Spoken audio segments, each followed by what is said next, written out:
Hello guys, good morning అందరికీ. Welcome to our channel. Coastal గస్లో ఇది డే 8. ఫైనల్గా మనమైతే చిక్మంగళూరుకి వచ్చాం. ఈరోజు ప్లాన్ వచ్చి కెమ్మన్గూడి వెళ్దాం అనుకుంటున్నాం. అక్కడ చుట్టుపక్కల ప్లేసెస్ ఉంటాయి కదా, బాబా బుడాయనగిరి, ఇంకా ముల్లయనగిరి పీక్, ఇవి కవర్ చేద్దాం అనుకుంటున్నాం. ఒకవేళ కుదిరితే బాద్రా టైగర్ రిజర్వ్ కూడా వెళ్దాం అనుకుంటున్నాం. జస్ట్ వచ్చాం కదా, అలా వైల్డ్ లైఫ్ శాంక్చురీస్ చూద్దామని. ఇన్ 10 డేస్ ట్రిప్లో ఐ థింక్ ఇదే ఫస్ట్ డే అనుకుంటా మేము రైన్ జాకెట్స్ లేకుండా బయటికి రావడం. చాలా అంటే చాలా పీస్‌ఫుల్‌గా ఉంది. సో, బ్రేక్‌ఫాస్ట్ చేసి స్టార్ట్ అయిపోయాం. హ్మ్. ఫారెస్ట్ రేంజ్‌లోకి ఎంటర్ అవుతూనే ఫస్ట్ చెక్ పోస్ట్ వస్తుంది. ఇది ఇక్కడ టోల్ కలెక్ట్ చేస్తున్నారు. I think 3 bikes. So, each bike రూ. 50 టూ వీలర్‌కైతే. ఫోర్ వీలర్‌కి ఎంతో తెలీదు మనకి. మనకనవసరం కూడా. సో, లెఫ్ట్ అండ్ రైట్‌లో ఫుల్‌గా కాఫీ ప్లాంటేషన్ ఉంది. Course Karnataka is famous for coffee plantations. చాలా ఎక్కువ హార్వెస్ట్ చేస్తారిక్కడ. ఇంకా మా దినేష్ గాడికి అసల రైన్ జాకెట్స్ లేకపోయేసరికి ఫుల్ ఫ్రీడమ్ వచ్చినట్టుంది. అసలు చాలా ఫాస్ట్‌గా ఎళ్ళిపోతున్నాడు. హ్మ్. యాక్చువల్‌గా అయితే వర్షం కొంచెం కొంచెం పడుతుంది గానీ, so, it can be negligible. అంటే ఇప్పటివరకు మేము చూసిన వర్షాల్లో ఇది చాలా అంటే చాలా తక్కువ. అంటే లైక్ 1% అన్నట్టు.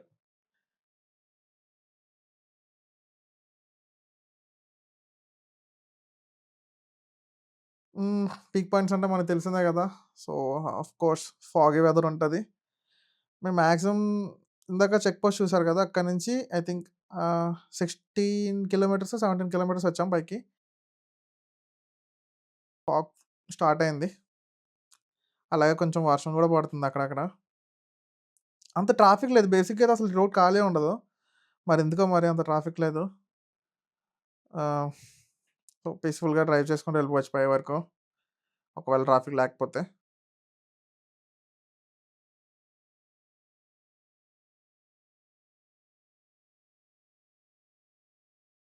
బేసిక్‌గా అయితే మేము రైన్ జాకెట్స్ ఏసుకోకుండా బయటికి రాము.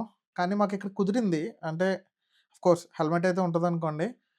ఆహ్ చిక్కమంగళూరులో మేము 3 డేస్ స్టే చేద్దాం అనుకున్నాం కదా! సో, ఈ లాస్ట్ 3 డేస్ ఇక్కడే ఉంటాం 10థ్ డే వరకు. అండ్ నెక్స్ట్ హైదరాబాద్ రిటర్న్ అయిపోతాం మేమైతే. సో, ఆఫ్‌కోర్స్ చాలా పైకొచ్చేసాం ఆల్మోస్ట్. ఇక్కడి నుంచి ఇంకా క్లౌడ్స్ స్టార్ట్ అయిపోయినాయి మనకి.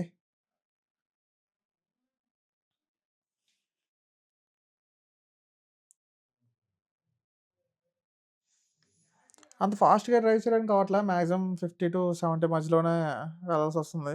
ఘాట్ రోడ్ గదా! And more over single road ఇది. ఆహ్, అంత విజిబిలిటీ కూడా లేదు. ఆ! వెహికల్ అయితే వాటర్ వాష్ చేయించుకున్నా నేను. మొత్తం చిక్కమంగళూరు వచ్చేసరికి మొత్తం మట్టయిపోయింది ఫుల్లుగా. ఈ రోడ్స్ దెబ్బకి. రోడ్డయితే ఇంత పీస్‌ఫుల్‌గా ఉండకూడదు బేసిక్‌గా ఎప్పుడు. అంటే కొంచెం చాలా బోరింగ్‌గా ఉంటదనమాట. పర్టిక్యులర్‌గా ఘాట్ రోడ్స్. అలా ఏదో ఒక్కళ్ళమే డ్రైవ్ చేసుకుంటూ వెళ్తున్నట్టు ఆ ఫీలింగుంటది. కొంచెం ఎంజాయ్ చేసుకోవచ్చనుకోండి ఖాళీగా ఉంటే రోడ్డు. కానీ కొంచెం రోడ్ మీద వెహికల్స్ ఎళ్తా ఉంటే వాళ్ళు హాయ్ చెప్తారు, బాయ్ చెప్తారు. అలా మాట్లాడుకుంటూ వెళ్ళిపోవచ్చు. మా దరిద్రం ఏంటంటే మా ఇంటర్‌కామ్స్ కూడా పనిచేయట్లేదు. ఎక్కడో కొన్నాం. ఆ షాప్ నేమ్ ఎందుకులెండి. కానీ చాలా దరిద్రంగా ఉన్నాయి ఇంటర్‌కామ్స్ గోవా నుంచి మురుదేశ్వర్ వెళ్ళాం గదా! అప్పటికే అస్సాం అయిపోయినాయట అవి.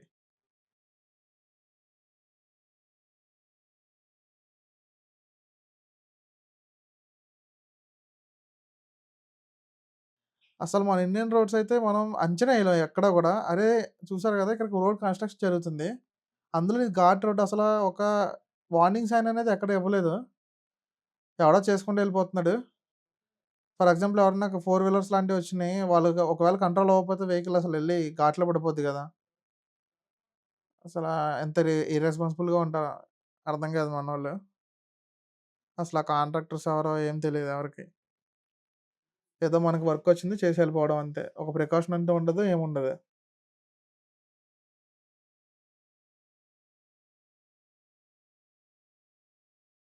మేము లాస్ట్ ఒక 6, 7 కిలోమీటర్స్ నుంచి ఇలా కంటిన్యూయస్‌గా ఫాగ్‌లోనే డ్రైవ్ చేస్తున్నాం గానీ,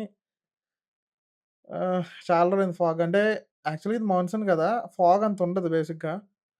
ఇదిగో వర్షం పడతా ఉంటది. వర్షం అంటే లైక్ ఆహ్, క్లియర్ వెదర్‌లో ఉంటే ఆటోమేటిక్‌గా వాటర్ దెబ్బకి ఫాగ్ పోతది. అంత ఆహ్, ఎక్కువగా ఉండదు.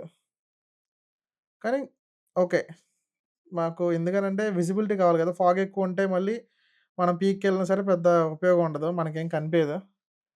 అసలా ఈ షార్ప్ కర్వ్స్ అనమాట. ఇది ఆల్రెడీ నేను చిక్మంగళూరు వచ్చాను నేను ఇంతకుముందు. లాస్ట్ ఇయర్ మా ఫ్రెండ్స్‌తో కలిసి. కాకపోతే అప్పుడు బై ట్రైన్, బై బస్ అలా అంటే పబ్లిక్ ట్రాన్స్‌పోర్ట్ యూజ్ చేసి వచ్చాం. ఒక 10 మెంబర్స్. ఆహ్, ఫస్ట్ టైము మేము బైక్ మీద రావడం అప్పుడు. బావుంది ఎక్స్‌పీరియన్స్. ఆహ్, యాక్చువల్‌గా అయితే మేము ఇప్పటికి నియర్లీ 1800 కిలోమీటర్స్ ఎంతో కవరేజ్ చేసాం. ఆహ్, సో, మా ట్రిప్ అంటే మేము ప్లాన్ చేసుకున్నప్పుడు 3100 కిలోమీటర్ వచ్చింది మొత్తం. సో, హైదరాబాద్ ఎళ్ళేసరికి అసల ఎంతుంటదో చూడాలి.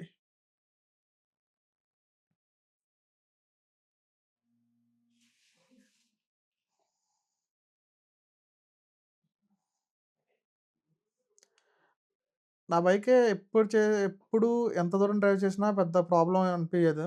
అంటే లైక్ ఆఫ్‌కోర్స్ హిమాలయన్‌కి సీటింగ్ కంఫర్ట్ చాలా బావుంటది. అండ్ మోర్ ఓవర్ నేను మొన్న టూరింగ్ సీట్స్ ఆర్డర్ పెట్టుకున్నా. లైక్ ఓన్లీ రైడర్ సీటే. పిలియన్ సీట్ ఆర్డర్ పెట్టలేదు. సో, నాకు సరిపోతది కదా! నేనొక్కడినే కదా ఉండేది. యాక్చువల్‌గా అయితే స్టాక్ సీట్ కూడా బానే ఉంటుండే. కాకపోతే మా ఇంటి దగ్గర పార్కింగ్‌లో ఒక పిల్ల ఉండేది. ఆ పిల్ల నైట్స్ బైక్ ఎక్కేసి పడుకునేది. దానివి నెయిల్స్ ఉంటాయి కదా! చిన్న చిన్నవి. వాటి వల్ల బొక్కలు పడిపోయినాయి సీట్‌కి. సో, ఎయిర్ ఎళ్ళిపోయి కుషన్ మొత్తం లూజ్ అయిపోయింది. సో, కిందకి దిగిపోతుందనమాట మొత్తం.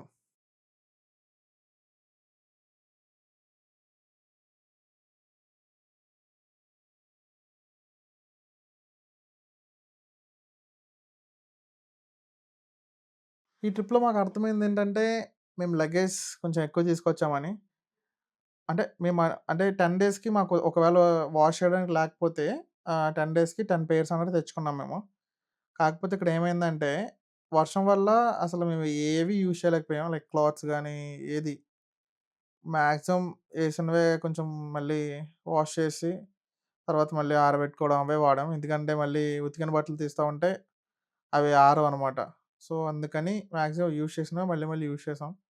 సో, చిక్కమంగళూరు వచ్చిన తర్వాతే మేము కొంచెం క్లాత్స్ యూజ్ చేయడానికి కొంచెం ఆహ్, ఫీజిబిలిటీ దొరికిందనమాట. మోస్ట్ ఆఫ్ ది టైమ్స్ మేము రెయిన్ జాకెట్స్‌లోనే ఉన్నాం. లేదంటే రైడింగ్ గేర్‌లోనే ఉన్నాం. నార్మల్ క్లాత్స్ ఏసుకునేంత టైం దొరకలేదు. అండ్ ఆ ఛాన్స్ కూడా ఇవ్వలేదు మాకు వానదేవుడు. ఏంటో అలా అయిపోయింది ఈ ట్రిప్ మొత్తం. నెక్స్ట్ ట్రిప్‌కి ఒకవేళ వర్షం లేకపోతే అప్పుడు సాడిల్ బ్యాగ్స్ పట్టుకెళ్తా. లేదు అనుకుంటే మాక్సిమం టాప్ బాక్స్ అలాగే ఉంది. అండ్ ఒక టైల్ బ్యాగ్ కట్టుకొని వెళ్ళిపోతా. నేను టైల్ బ్యాగ్ మీద అంత ఇన్వెస్ట్ చేయలేదు. డికాథ్లాన్‌లో 55 లీటర్స్‌ది ఒక బ్యాగ్ దొరికింది నాకు రూ. 1000 అదంతే. చాలా బావుంది. అండ్ నెక్స్ట్ వైతరవి బంగీ రబ్స్ ఉంటాయి కదా! 6 ఫుట్‌వి. ఐ థింక్ అది 6 ఫుట్ కాదు 4 ఫుట్. రూ. 250 ఎంతో పడిందది. చాలా బాగున్నాయి. ఒక 2, 3 కొనుక్కున్నా నేనవి. అండ్ డికాథ్లాన్‌లో ఒక 2 బంగీ రబ్స్ కొనుక్కున్నా. అవి అదే క్యాంపింగ్ టెంట్ అవి కట్టడానికి పనికొస్తాయని.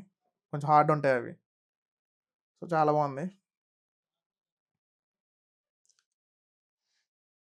చూడాలి మరి నెక్స్ట్ ట్రిప్ ఎలా జరుగుతదో. ప్రస్తుతానికి ఇప్పటి వరకు మాకు ట్రిప్‌లో అంత మేమేం కష్టపడలేదు.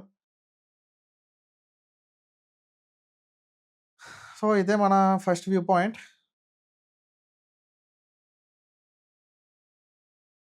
చాలా బాగుంది గదా! నాకెందుకో కేరళ వచ్చేసామనిపించింది. సడెన్‌గా న్యూజిలాండ్ కూడా. ఒకేసారి గుర్తొచ్చింది 2 కూడా. అంటే మనం ఎప్పుడైనా పీక్ పాయింట్స్‌కి వెళ్ళినప్పుడు మెయిన్ మనకొచ్చే ఇష్యూ ఫాగ్. ఫాగ్ చాలా ఎక్కువుంటే పీక్ అనిపియదు. ఫాగ్ ఎప్పుడు మోడరేట్‌గా ఉండాలి. సో, అప్పుడే మనం ఆ వెదర్‌ని ఎంజాయ్ చేయగలుగుతాం. చూడండి పీక్స్‌ని కవర్ చేస్తూ అది ఫాగ్ కాదు క్లౌడ్సే. కొంచెం ఎక్కువున్నాయి క్లౌడ్స్. అండ్ నెక్స్ట్ కింద మొత్తం గ్రీనరీ. అసలు పర్ఫెక్ట్ వ్యూ అనమాట. హ్మ్. మాకు భలే ఛాన్స్ దొరికింది వ్యూస్ అవి ఎంజాయ్ చేయడానికి కూడా. ఎక్కడికెళ్ళినా మాకు అంటే మేము ఎక్స్‌పెక్ట్ చేసిన దానికంటే అంటే ఇంకా బాగున్నాయి ప్లేసెస్ అన్నీ. లైక్ వాటర్ ఫాల్స్ గానియండి, ఆఫ్‌కోర్స్ వాటర్ ఫాల్స్ అనేవి మాన్సూన్‌లో చాలా అగ్రెసివ్‌గా ఉంటాయి. అండ్ మేమెళ్ళిన వాటర్ ఫాల్స్ అయి ఇంకా ఎక్స్‌ట్రీమ్‌గా ఉన్నాయి. అసల రెడ్డి వాటర్ చాలా ఎక్కువ వాటర్ ఫాల్ అవుతున్నాయి. ఎందుకనంటే ఎక్కడ చూసినా వర్షాలే గదా! అప్పుడు. ఆఫ్‌కోర్స్ గోవాలో వాటర్ బాడీస్ కూడా ఎక్కువ. సో, ఎటు చూసినా వాటరే కనిపిస్తాయి. మనం ఇక్కడికొచ్చాం ఇది బాబా బుడాన్‌గిరి పీక్ ఇది. రైట్ సైడ్‌కెళ్తే ముల్లాయనగిరి పీక్. మనకిక్కడ లెఫ్ట్ సైడ్‌లో ఒక మన్ గుడుంటుంది. సమ్ గుడి పేరు తెలీదు మర్చిపోయాను. నేను లాస్ట్ టైమ్ వచ్చినప్పుడు వెళ్ళాను. అది మొత్తం గంధంతో లోపల కోట్ చేసుంటారనమాట. చాలా చల్లగుంటది కిందకెళ్తే అది. ఆహ్, అండర్‌గ్రౌండ్ ఉంటదనమాట అక్కడ. రైట్ సైడ్ చూడడానికి అంత వ్యూ ఏమి ఉండదు. మేము లెఫ్ట్ సైడ్ రాలేదు ఇంతకుముందు. సో, లెఫ్ట్ సైడ్ చూద్దామని ఎళ్ళాం. కానీ ఇక్కడ సమ్ ఏదో వర్క్ జరగనట్టుంది. మొత్తం గొయ్యి తీసేసారు ఇది. పైప్‌లైన్ కోసం దేనికోసమో. మా భర్తగారిని ఎళ్ళమంటే, "ఎందుకురా వద్దురా" అంటున్నాడు. "ఏం పద బొక్కలోది ఆఫ్ రోడ్ బండేసుకొచ్చాం" అన్నాను నేను. ఇంకంతే మా వాడు బాగా మోటివేట్ అయ్యి వెంటనే చలో అన్నాడు. ఎక్కేసాడు. పాపం ఆడి బండి తిరగట్లేదు అక్కడ గ్యాప్ సరిపోలేదు. దినేష్ గాడైతే ఇంకా ఎళ్ళిపోయాడు. అక్కడి నుంచి ఎక్కిచ్చేసాడు ఆడు. పాపం ఆడు ఎక్స్‌పీరియన్స్ ఫెలో. ఏమన్నా అయినా మేమున్నాం గదా! అన్న ధైర్యం అనమాట. నా సజెషన్ ఏంటంటే ఎప్పుడు మీ ట్రిప్స్‌కి పర్టిక్యులర్‌గా బైక్ ట్రిప్స్‌కెళ్ళినప్పుడు సోలోగా ఎళ్ళొద్దు. అట్‌లీస్ట్ ఒకడినైనా ఇద్దరు కలిసి వెళ్ళడం బెటర్ ఎందుకనంటే బైక్ ఏదైనా హ్యాండ్ ఇచ్చినా, బ్రేక్ డౌన్ అయినా, లేదంటే ఏదన్నా ఎమర్జెన్సీ సిట్యుయేషన్ వచ్చినా మీకంటూ తోడుండాలి ఎవరో ఒకళ్ళు. సో, ఒకవేళ మీకు ఇష్యూ వచ్చినా తనుంటారు. తనకొచ్చినా మీరుంటారనమాట. ఖచ్చితంగా ఇద్దరుండడం అనేది బెటర్ ఆప్షన్ నా ఉద్దేశంలో. మేము లాస్ట్ టైమ్ అసల ఎంత మంచి వ్యూ మిస్ అయ్యామో అసలు చెప్పలేను. మేము లాస్ట్ డిసెంబర్ అంటే 2024 డిసెంబర్‌లో వచ్చినప్పుడు మొత్తం ఫాగ్ అనమాట. అసలిక్కడ పక్కనున్న మనిషి కూడా కనిపియలేదు. కానీ ఈసారి అసల అంటే ఈవెన్ గ్రాస్ కూడా మాకు చాలా క్లియర్‌గా కనిపిస్తుందనమాట. కానీ ఒక దగ్గర వ్యూ చూసాం లాస్ట్ టైము. జెట్ పాయింట్ అది. ఇప్పుడు ఆ జెట్ పాయింట్‌కెళ్ళేది లేదు. దాని ప్లేస్‌లో మేము బాద్రా టైగర్ రిజర్వ్ అది యాడ్ చేసుకున్నాం అనమాట. మేమింకా కింద నుంచి పోయుంటే అటు పక్కన పీక్ కనిపిస్తుంది కదా! అక్కడి వరకు ఎళ్ళగలిగేవాళ్ళం. ఇక్కడి నుంచి దారి లేదనమాట. ఇది ముల్లాయనగిరి పీక్‌కి వెళ్ళడానికి కింద అంటే ఒక లెఫ్ట్ సైడ్‌లో మీకు పార్కింగ్ ఏరియా ఉంటది మొత్తం. ఆ పార్కింగ్ ఏరియాస్ నుంచి లెఫ్ట్‌లోకొస్తే మీరు ఈ వ్యూ పాయింట్ దగ్గర రాగలరు. అసలు ఎవ్వరు లేరు. నేనసలు ఎక్స్‌పెక్ట్ చేయలా చిక్కమంగళూరు ఇంత ఖాళీగా ఉంటదని ఎప్పుడు. అసలు నార్మల్ డేస్‌లో వస్తేనే ఇక్కడ ఎవరో ఒకళ్ళు ఉంటారు. కానీ ఒక్కళ్ళు కూడా లేకపోయేసరికి ఎందుకో మేమందరం ఒంటరోళ్ళం అయిపోయాం అనిపించింది సన్నగా. మా దినేష్ గారికి చెప్పా జీన్ ప్యాంట్ వద్దురా, వద్దురా అని. ఆడినలేదు.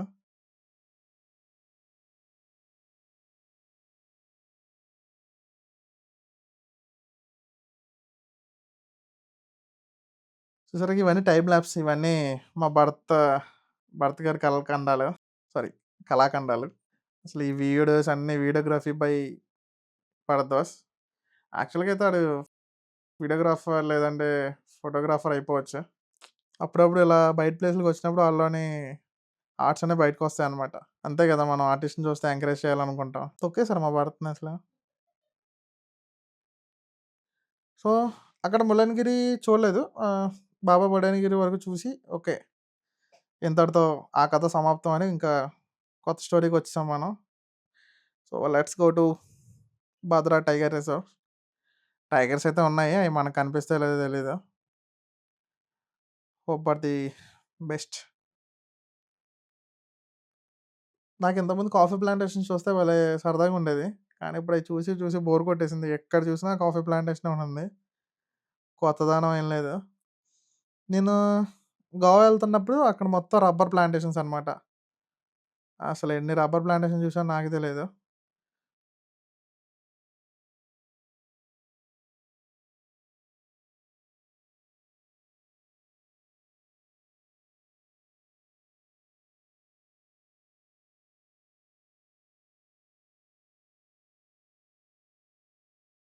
సో, ఫస్ట్ సైన్ బోర్డ్ వచ్చింది. Welcome to Bhadra tiger reserve. ఇది చాలా పెద్దది. ఆహ్, ఒక 28 టైగర్సో 32 టైగర్సో ఉన్నాయంట ఇక్కడ. పాపం మన కోసం ఒక్క టైగర్ అయినా బయటకొచ్చి చూస్తే బావుండనుకుంటున్నాను నేను. కనీసం హాయ్ అన్నా చెప్దామని. ఇక్కడితో కాఫీ ప్లాంటేషన్స్ అయిపోయినాయి. నెక్స్ట్ వెదురు ప్లాంటేషన్ వచ్చిందనమాట.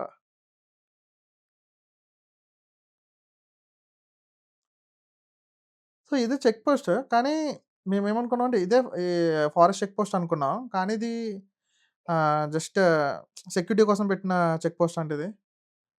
ఇక్కడ ఏం చార్జ్ చేయట్లేదు. సో, మనం బైక్స్ వెళ్ళిపోతాయి లోపలికి. So, welcome to Bandra tiger reserve. బేసిక్‌గా నేను ఇంతకుముందు ఏమనుకున్నామంటే టైగర్స్ అండ్ లయన్స్ ఒక చోటే ఉంటాయనుకున్నావాడిని. కానీ ఇప్పుడు ఆల్మోస్ట్ టైగర్ రిజర్వ్స్ అన్నీ అంటే సఫారీస్ గాని, రిజర్వ్స్ గాని అన్నీ ఫారెస్ట్ డిపార్ట్‌మెంట్స్ చూసుకుంటుంది. So, they are controlling the wild life. ఎందుకనంటే టైగర్స్ అండ్ లయన్స్ ఒకే దగ్గర ఉంటే మళ్ళీ చంపేసుకోవడానికి ఛాన్స్ ఉంటది. సో, అప్పుడు వైల్డ్ లైఫ్ తగ్గిపోతుంది. Wild animals. సో, అందుకని వాళ్ళేం చేస్తున్నారంటే సెపరేట్ టెరిటరీస్‌లో ఉంచుతున్నారు వాళ్ళు. సో, లయన్స్ ఉన్న చోట టైగర్స్ ఉండవు. టైగర్స్ ఉన్న చోట లయన్స్ ఉండవు. నేనెప్పటికైనా మసై మారాకెళ్దాం అని అనుకుంటున్నాను నేను. అంటే ఈ మధ్య నేను ఎక్కువగా ఆ రీల్స్ నాకొస్తున్నాయంట. నేను చూస్తున్నాను ఆటోమేటిక్‌గా అవే నాకు టాగుల్ అయితున్నాయి. సో, ఆ రీల్స్ అన్నీ నన్ను బాగా ఇన్‌ఫ్లూయెన్స్ చేసినాయన్నమాట. ఎందుకంటే అది చాలా ఓపెన్ రిజర్వ్ అది. మొత్తం ప్లెయిన్ ల్యాండ్ ఉంటదన్నమాట. Grass land. సో, మనం యానిమల్స్‌ని చూడొచ్చు డైరెక్ట్‌గా. అంటే లైక్ లైవ్‌లో. సో, మనమైతే వచ్చాం. జీప్ తీసుకున్నాం. ఆహ్, అక్కడ పర్సన్స్ ఎక్కువ లేరు. సో, మేమేమనుకున్నామంటే అంటే అక్కడ ఆఫీసర్స్ ఉంటారు గదా! Like executives. సో, వాళ్ళేం చెప్పారంటే మా 3 మెంబర్స్ కలిపి ఇంత అమౌంట్ అంతా పే చేస్తే పర్ హెడ్ రూ. 650 పే చేస్తే so, they will give the one jeep because it is closing time. There are no people at present. So, మేము ముగ్గురం కలిసి ఒక జీప్ తీసుకున్నాం. పర్ హెడ్ 650 తీసుకున్నారు. ముగ్గురం కలిసి అయితే స్టార్ట్ అయిపోయాం. ఓకేగా ఉంది. అంటే టైగర్ రిజర్వ్ నేను అంత దట్టమైన ఫారెస్ట్ ఏం కాదు. అంతా ఓపెన్ ఫారెస్టే. రెగ్యులర్‌గా చూసే యానిమల్సే కనిపించింది నాకు. డీర్స్ గాని, పీకాక్స్ లైక్ ఫారెస్ట్ బఫెలోస్ ఉంటాయి గదా! అవి. ఇవే కనిపించాయి తప్ప స్పెషల్‌గా అంటూ నాకు పెద్ద యానిమల్ ఏం కనిపియలేదు. డే అయితే ఇలా కంప్లీట్ అయింది. మా బ్యాడ్ లక్. అంత వైల్డ్ యానిమల్స్ అయితే ఏం కనిపియలా. ఎప్పుడూ రెగ్యులర్‌గా కనిపించే యానిమల్సే కనిపించినాయి. సో, నెక్స్ట్ వీడియోలో కలుసుకుందాం. అదే day 9. Thanks for watching. Bye.